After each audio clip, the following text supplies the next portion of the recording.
Arslan fait partie des finalistes de The Voice 2023. À quelques heures de la grande finale de l'émission de TF1, le talent d'Amel Bent se confie à Télé Loisirs sur son parcours dans le télécrochet mais aussi sur les liens très forts qui se sont créés pendant l'aventure. D'amitié et plus encore. Tu as l'une des plus belles voix de cette saison. Amel Bent avait vu juste en faisant cette déclaration à Arslan lors de son audition à l'aveugle.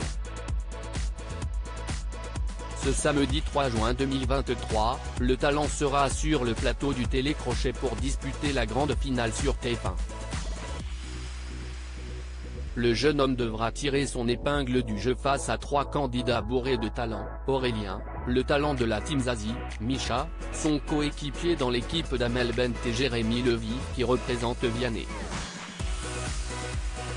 Lors des répétitions au studio du Landy, Saint-Denis, où est tourné le concours de chant, Télé Loisirs a eu l'opportunité de s'entretenir avec Arslan afin d'évoquer avec lui son parcours dans l'aventure. Arslan, The Voice 2023, beaucoup d'amitiés se sont créées sur le plateau voire des amours.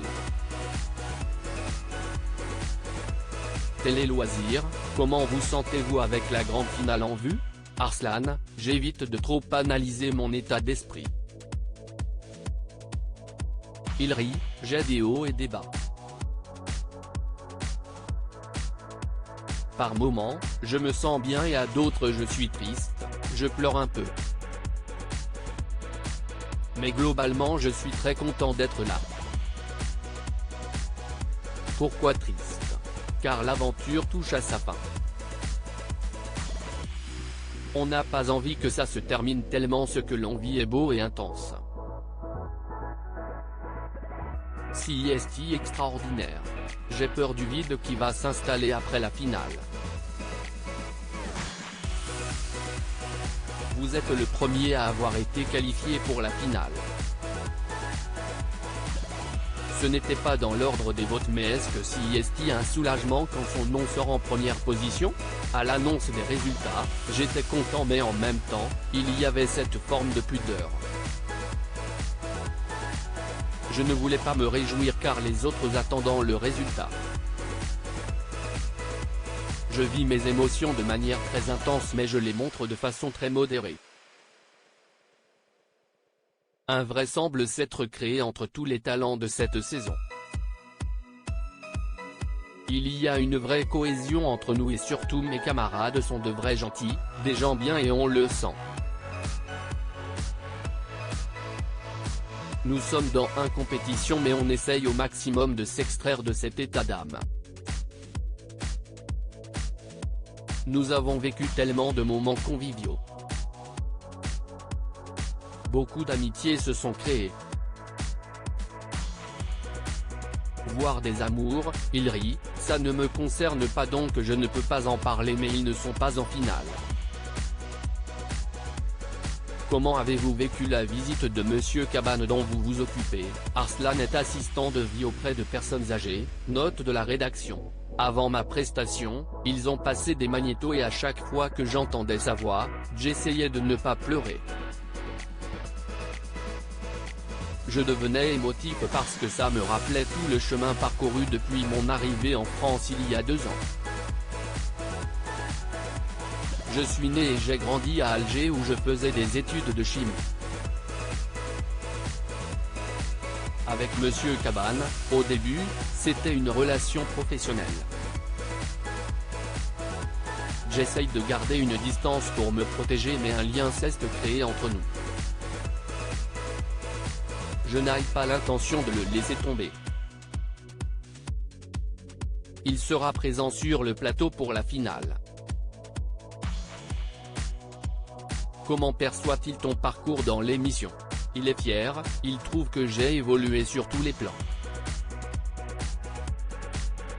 Son conseil depuis le début a toujours été reste toi-même, ne change pas et chante avec le cœur.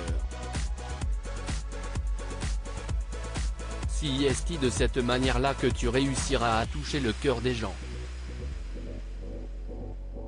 Arslan revient sur son parcours dans The Voice 2023, « Je n'arrive pas à me considérer comme étant parmi les favoris. Amel Bent a dit lors de votre audition à l'aveugle que vous étiez l'une des plus belles voix de cette saison.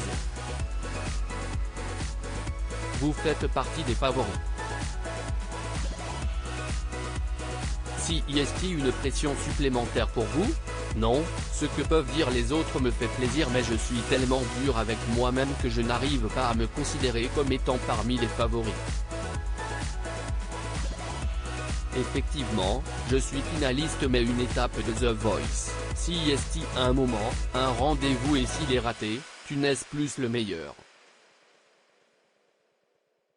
Il suffit d'un rien pour ne plus l'être, donc il faut rester connecté à la réalité. Ce n'est pas mon état d'esprit. Le fait d'être en binôme avec Misha, car vous êtes les deux talents d'Amel Bent en finale, si est-il un avantage?